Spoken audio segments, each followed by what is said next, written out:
Bonjour et bienvenue dans la quotidienne de School TV, l'émission qui vous raconte l'éducation au quotidien. Au sommaire aujourd'hui, le constat est accablant. Trop de jeunes n'embrassent pas la carrière qu'ils auraient voulu faire. Pire, ils décrochent en fin de troisième au début du lycée pro après le bac en première année d'université. Constat signé Patrick Martin, le patron du MEDEF, qui publie un livre blanc sur l'orientation. On en parle avec le responsable du pôle compétences, formation et jeunesse du MEDEF, Olivier Faron. Il est l'invité du Grand Oral. Dans l'Anti-Sèche, on réveille notre culture générale cette semaine en histoire et plus précisément histoire de la cuisine et de l'alimentation. La question du jour, la cuisine est-elle aussi ancienne que l'humanité?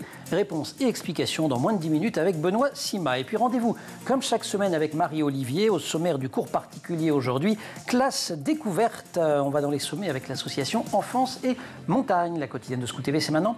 C'est parti, Grand Oral. Olivier Faron, bonjour. Bonjour. Vous êtes responsable du pôle compétences, formation et jeunesse du MEDEF qui publie en ce mois de mars 14 propositions sur l'orientation scolaire. Vous avez dirigé des établissements publics prestigieux comme l'École normale supérieure de Lyon ou le Conservatoire national des arts et métiers. Vous avez aussi été recteur d'académie. Vous êtes donc bien placé pour le savoir. L'éducation nationale, elle n'apprécie pas forcément que les entreprises lui donnent des conseils. Les conseils, on ne les donne pas qu'à l'éducation nationale, on donne à tous les acteurs de l'orientation. Les collectivités jouent aussi un rôle. Le constat, il est partagé. Je pense que tout le monde a un doute sur l'orientation et plus on se rend compte que c'est une politique publique qui ne marche pas ou qui ne marche pas assez bien, en tout cas qui ne répond pas aux attentes d'abord des jeunes, de leurs parents, et puis effectivement des entreprises. On est à un moment de l'histoire où les entreprises ont besoin de talents à tous les niveaux de formation et les talents, on n'arrive pas à les attirer, on n'arrive pas à les former. Donc posons cette question, faisons-en un grand débat national, une grande question, une grande cause nationale. C'est ce que vous proposez effectivement dans les 14 propositions. Le point d'entrée du livre, ce sont un certain nombre de chiffres. On ne va pas tous les donner, il y en a trop. Je vais en retenir quelques-uns. 83% d'élèves se déclarent angoissés au moment de formuler leurs vœux sur Parcoursup. Parcoursup, si vous me permettez, c'est un peu le coupable idéal. C'est une espèce de guillotine. Tout le monde se concentre, l'anxiété, elle est sur Parcoursup. Or, en fait, Parcoursup raconte quoi? Que l'orientation ne marche pas en amont, et qu'elle ne marche pas non plus en aval. C'est-à-dire que ce qui est aussi important, c'est qu'on soit des orienteurs, des propres entrepreneurs de notre orientation. Les actifs vont avoir des questions à se poser parce que les jeunes vont changer une dizaine de fois de métier. Donc cette culture de l'orientation, nous ne l'avons pas. Alors, on fait souvent, comme souvent en France, on trouve un coupable idéal. Et c'est Parcoursup, qui n'est qu'un outil qui fonctionne plutôt de mieux en mieux chaque année, il faut le dire. Rappelons-nous, moi je suis du Jurassique. Vous allez nous parler de 36-15 Ravel. Voilà, je suis du Jurassique. Honnêtement, un système où il fallait être le premier à taper sur le Minitel, c'est mieux que Parcoursup. Moi, je suis avant le Jurassique, mais je ne sais plus quand c'est. Il fallait faire la queue à la fac. Honnêtement, c'est un outil. Il a les défauts d'un outil, mais il a aussi les qualités d'un outil. C'est un outil qui marche de mieux en mieux. Deuxième enjeu, et le chiffre, c'est 16,7%. C'est la proportion de jeunes de 20 à 24 ans qui ne sont ni en études, ni en emploi, ni en formation, ce que les anglo-saxons appellent les NEET. On est non seulement au-dessus de la moyenne européenne, mais quasiment 2 fois au-dessus du chiffre des Allemands. Est-ce que c'est acceptable dans une société démocratique de laisser 17% de nos jeunes au bord de la route? Est-ce que c'est acceptable? Ils ne sont ni en emploi ni en formation. Après, on s'interroge sur la criminalité des jeunes ou des phénomènes de rejet des jeunes. C'est une politique publique à construire. Nous souhaitons vraiment la construire. Je rappelle que les 9%, c'est en Allemagne, mais c'est aussi ce que l'Europe souhaite faire. C'est l'objectif européen. Saisissons-nous de cette question collectivement. Allez, encore 2 petits chiffres. Le troisième, je veux dire, assez impressionnant. Alors, il n'est pas de vous en l'occurrence, mais vous le citez, il est de la Direction générale du Trésor. La mauvaise orientation représente une perte annuelle de 3 à 4 milliards d'euros pour notre économie. Comment on parvient à chiffrer ça? Vous avez rappelé les décrochages. Les décrochages, ils sont à tous les niveaux. En troisième, en terminale, au début du sup. Et puis après, il y a des échecs qui sont des échecs d'orientation. On peut les mesurer facilement. Les données, un étudiant qui échoue, il a un coup à l'année s'il ne passe pas en deuxième année. Les données de l'enseignement supérieur, elles ont été publiées il y a un mois. 25% des jeunes de la cohorte 2018 est sorti sans diplôme. Le coup, il est pour tout le monde. Il est pour eux, pour nous, et il est pour l'ensemble de la société. Ouais. Il y a quelques années, pas tant que ça, on prévenait les jeunes, on leur disait vous allez changer d'emploi 5-6 fois dans votre carrière. Aujourd'hui, vous avancez le chiffre de 13 à 15 changements. Ça veut dire, allez, même si on bosse jusqu'à 70 ans après la réforme des retraites, des changements tous les 4 ans en moyenne? C'est une rencontre à la fois de la culture des jeunes qui cherchent du sens et qui parfois ont envie de changer. Et puis, c'est un marché du travail qui bouge beaucoup plus. 200 000 emplois dans le domaine de la métallurgie, de l'industrie à trouver. ce ne sont pas... Les départs à la retraite pèsent 40 000, le reste, c'est des gens, des actifs qui changent ou des jeunes qui ont envie de trouver une autre voie. Donc ces mouvements-là, ce turnover, il va être encore plus important qu'auparavant. Et il faut se préparer, se former à ça. Ça ne renvoie pas seulement à la nécessité d'avoir une bonne formation initiale et une bonne orientation, ça renvoie à un autre sujet qui vous est cher, et là je parle à l'ancien patron du Conservatoire national des arts et métiers, c'est celui de la formation pour adultes, où là aussi, par rapport à d'autres pays, particulièrement par rapport à l'Allemagne, on rame. Malheureusement, dans notre pays, on a encore tendance à se définir par notre diplôme initial, par l'année de promotion d'une grande école, et on a l'impression que tout s'arrête. Ce qui a beaucoup changé par rapport aux époques antérieures, c'est qu'une compétence... Moi, j'ai grandi avec l'idée que mes compétences, elles allaient durer pratiquement toute ma vie professionnelle, 20 à 30 ans. Aujourd'hui, une compétence dure 2 ans. Les DRH le disent tous. Donc, il faut qu'on s'adapte, il faut qu'on bouge, et il faut qu'on soit très mobile en termes de compétences. Et c'est vrai que la formation continue, la formation tout au long de la vie, c'est essentiel. Or, on se heurte à un autre réflexe qui est que ce n'est pas forcément naturel de suivre des formations. Prenons le rapport Draghi, le rapport européen. Oui. Il dit que 60% des actifs doivent avoir une formation chaque année.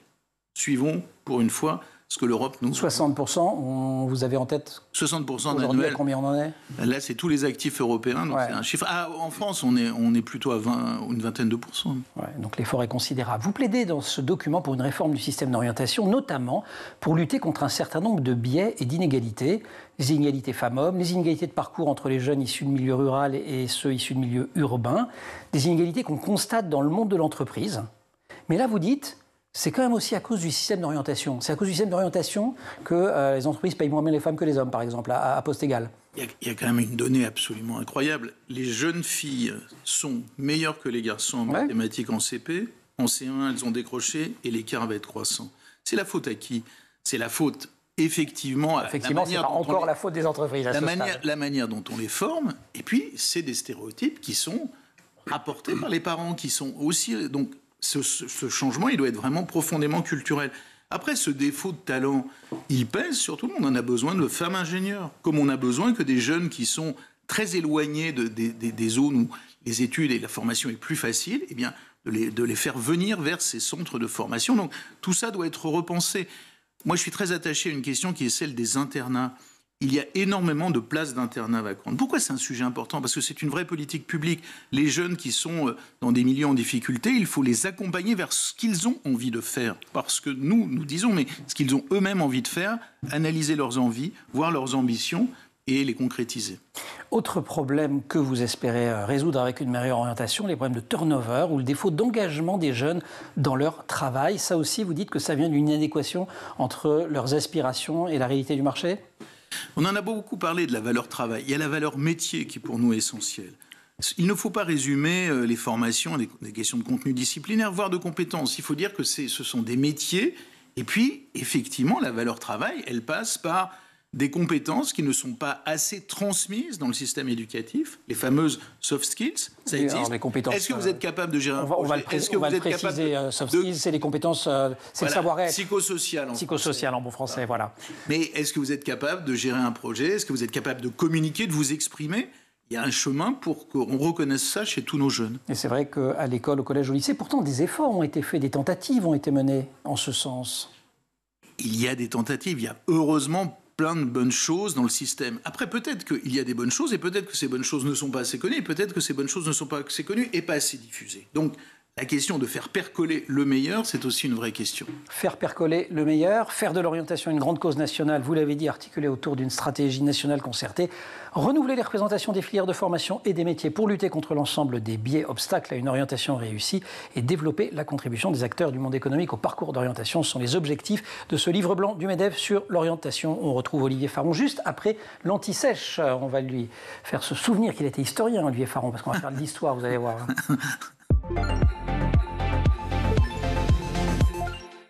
Benoît Sima, bonjour. Bonjour. Alors vous n'êtes pas historien, vous êtes journaliste, vous êtes essayiste, vous êtes scénariste de bande dessinée. Vous avez publié aux Arènes BD, dont on est partenaire et qui est une maison qu'on adore ici, l'incroyable histoire de la cuisine qu'Olivier Faron, lui-même historien de formation, est en train de feuilleter et fin gourmet par ailleurs. La question du jour, la cuisine est-elle aussi ancienne que l'humanité? Vous auriez dit quoi d'ailleurs, vous, Olivier?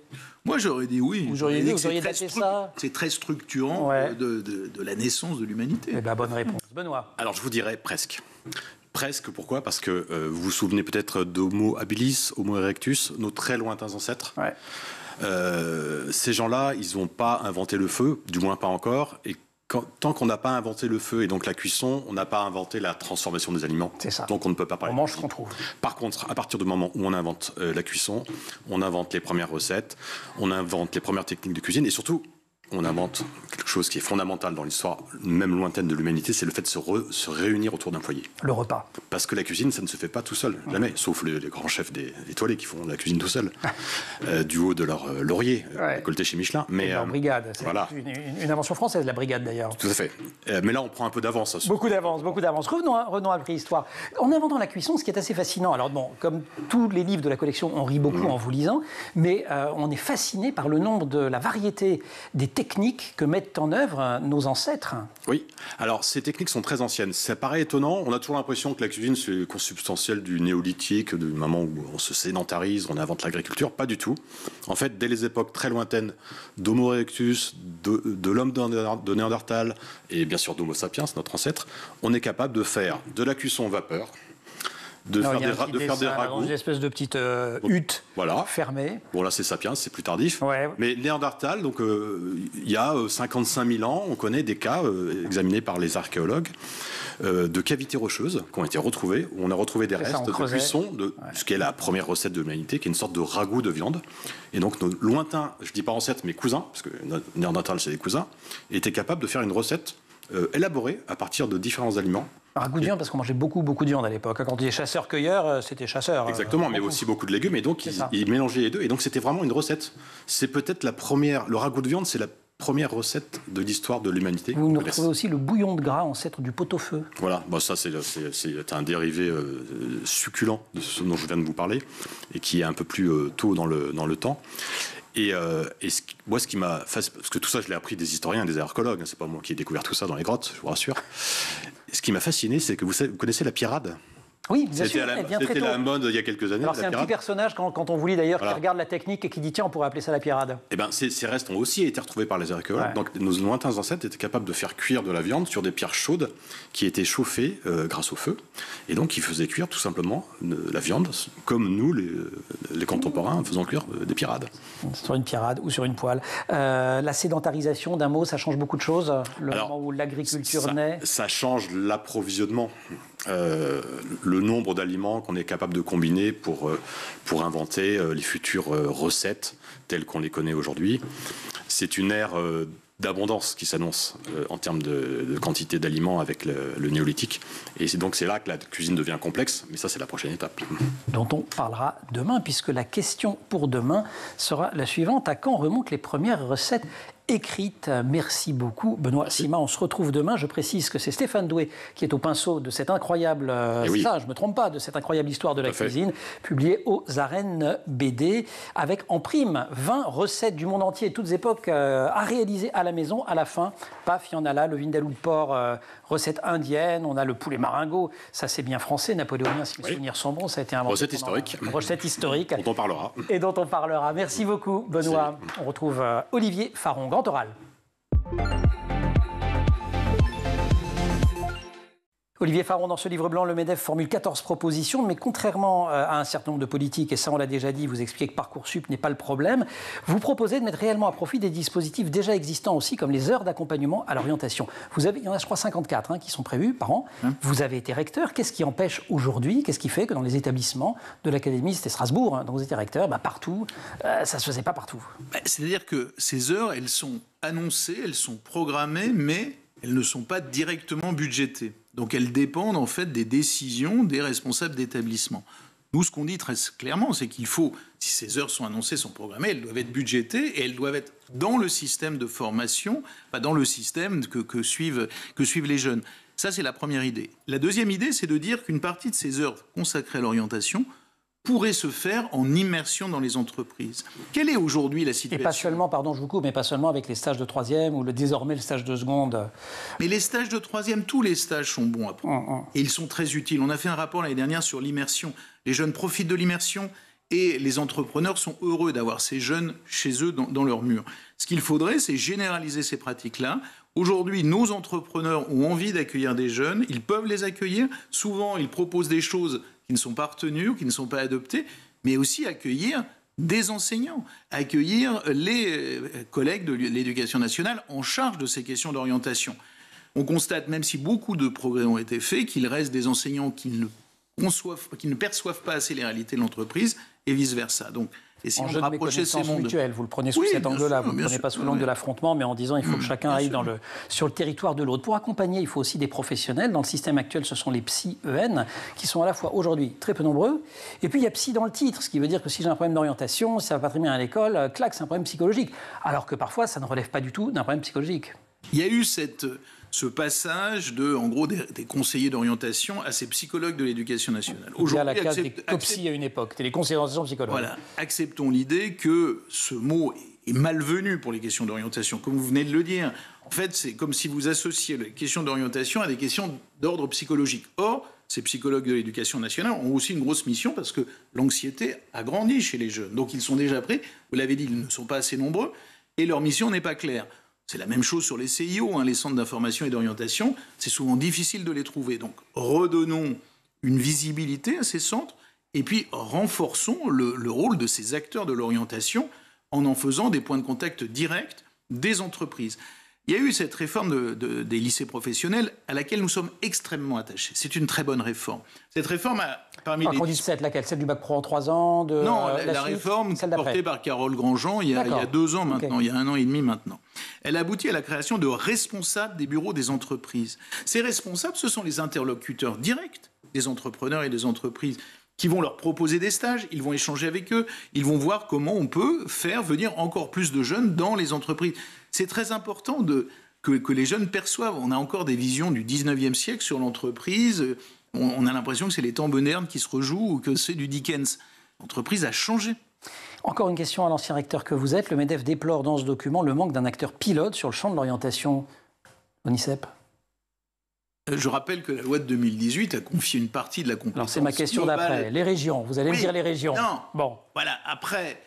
il faut que tout le monde travaille ensemble. Le message, il n'est pas d'opposer les uns aux autres, de dire il y en a qui font mieux.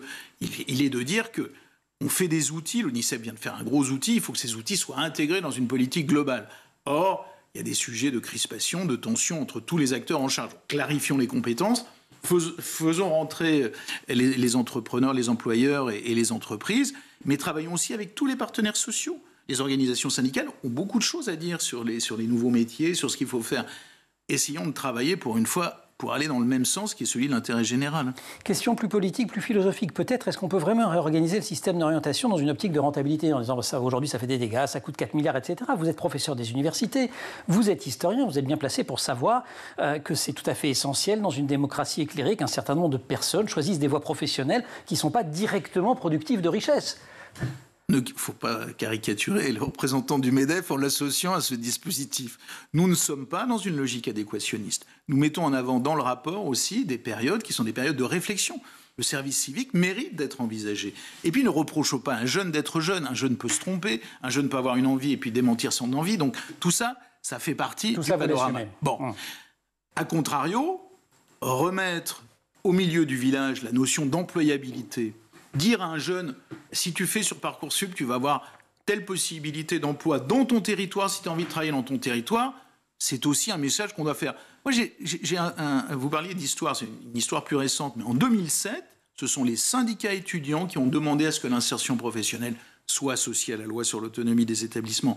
Donc arrêtons de caricaturer aussi les jeunes en disant les jeunes, oui, les jeunes ont aussi envie d'avoir un emploi, les jeunes ont aussi envie de travailler, après qu'ils se cherchent, c'est normal, qu'ils rebondissent, et c'est la question du décrochage qu'on veut prendre à notre charge. Donc voilà, tout ça fait partie de parcours. Mais fixons-leur aussi des horizons et qu'ils aient les idées claires, eux et leurs parents, parce que leurs parents, c'est évidemment très important de les embarquer avec nous. Autre proposition forte, celle de rapprocher les voies générales technologiques et professionnelles. Vous voulez développer notamment les lycées polyvalents. Il en existe déjà un certain nombre. Je me demande d'ailleurs si en province, ce n'est pas la majorité, les lycées polyvalents. Non, ce n'est pas la majorité. C'est pas la majorité, mais il y en a quand même énormément. Néanmoins, quand on y va, quand on y met les pieds, parfois on a un peu l'impression que les clivages ne sont pas abolis, même si le lycée est polyvalent, c'est-à-dire qu'il y a toutes les filières. Il suffit de regarder ce qui se passe dans la cour de récré, et je ne parle même pas de ce qui se passe dans les activités communes ou pas communes entre les différentes filières. Là aussi, il y a des questions, alors là, pour le coup, de mentalité qui sont internes à l'éducation nationale. On a un peu tendance dans ce pays à s'auto-flageller. C'est-à-dire, vous avez souligné qu'on dit que ça ne marche pas. On souhaite aussi que ça marche mieux. Bon. Et dans l'autoflagellation, il y a eu pendant longtemps l'apprentissage. La France a gagné une formidable révolution culturelle. Aujourd'hui, on serait très content que nos enfants fassent de l'apprentissage. Est-ce qu'il y a 10 ans, l'image était négative? Il faut maintenant gagner la bataille du lycée professionnel. Et on voit aujourd'hui des frémissements. Ça veut dire quoi? Que si un jeune a envie de faire un métier manuel, s'il a envie de faire un métier plus particulier, eh bien, qu'il puisse le faire et que ça soit accepté. Ça va être la révolution qui s'ouvre sur nous. Moi, j'ai coutume de dire que prenez les lycées d'art parisiens, ce sont ceux qui suscitent le plus de demandes. Donc là, on pense à quoi? Estienne d'Or et tout. Etc. Voilà. Beaucoup plus que... un statut un peu particulier. Beaucoup plus que des institutions du 7e arrondissement que j'ai en tête. Donc, ce sont eux qui suscitent l'attention. Donc, voilà, essayons... Le 7e arrondissement, l'Isère 6e. Les Beaux-Arts, c'est ça? Non, mais il faut qu'on comprenne que tout le monde n'est pas dans la tête d'Olivier Farron.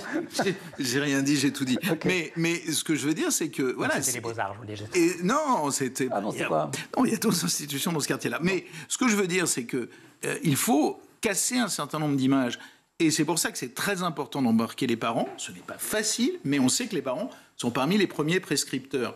Ça veut dire qu'il faut travailler, et mon expérience de recteur me l'a montré clairement, il faut travailler avec les parents des CSP qui ne connaissent pas le système, qui ne le maîtrisent pas, et qu'ils se le font un peu imposer. Donc l'orientation en voie professionnelle, elle doit être acceptée et pas subie. 1 euro investi dans une meilleure orientation rapporterait près de 30 euros à la collectivité, écrivez-vous. Le problème, c'est que ça ne les rapporte pas tout de suite. Vous avez aussi été directeur de cabinet, ou directeur de cabinet, je ne me souviens jamais. Directeur de cabinet. Directeur de cabinet, on est bien d'accord. C'est ce que je m'étais noté. D'un ministre de l'enseignement supérieur, vous le savez, les priorités politiques, malheureusement, ça se joue souvent à très court terme. Donc quel gouvernement ? En plus, dans le cadre budgétaire extrêmement contraint, qui est celui d'aujourd'hui, est prêt à se dire, c'est pas grave, on va mettre 1 euro, donc 1 euro ça peut être 3 milliards quand même, voilà. Mais en mettant 3 milliards, on va économiser 3 fois 30. Il y a un excellent rapport 900 milliards dans 30 ans, quoi. Excellent rapport du député Thomas Cazenave, qui dit « L'orientation, c'est l'enjeu fondamental ». Effectivement, ça doit devenir une politique assumée par tout le monde. Pour l'instant, ce n'est pas le cas. Mais il faut se mettre en ordre de marche pour que ça soit une politique centrale. Si le MEDEF s'en saisit, c'est quand même aussi un message assez important en soi. C'est-à-dire que les entreprises desserrent un peu le calendrier. On se rend bien compte qu'il y a un agenda des patrons qui est extrêmement contraint. Les entrepreneurs essayent de porter leurs intérêts sur le court terme. Et c'est bien normal que leurs entreprises grandissent. Ils se rendent bien compte qu'il y a un besoin, encore une fois, de talent, de recrutement, et que nous devons participer à ce besoin et le construire avec tous les acteurs.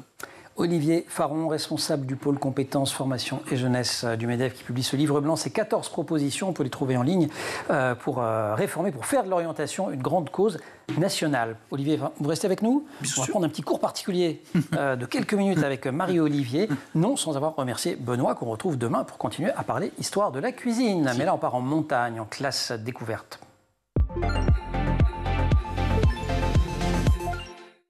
Marie-Olivier, bonjour. Bonjour Emmanuel. En particulier, c'est notre rendez-vous hebdomadaire avec les initiatives pédagogiques, avec les grands pédagogues. Aujourd'hui, on est du côté des dispositifs, les classes découvertes, ça on connaît, mais vous allez nous faire découvrir Enfance et montagne. Oui, Enfance et montagne, c'est un fonds de dotation pour l'éducation et je cite, au bénéfice des classes de découverte en montagne.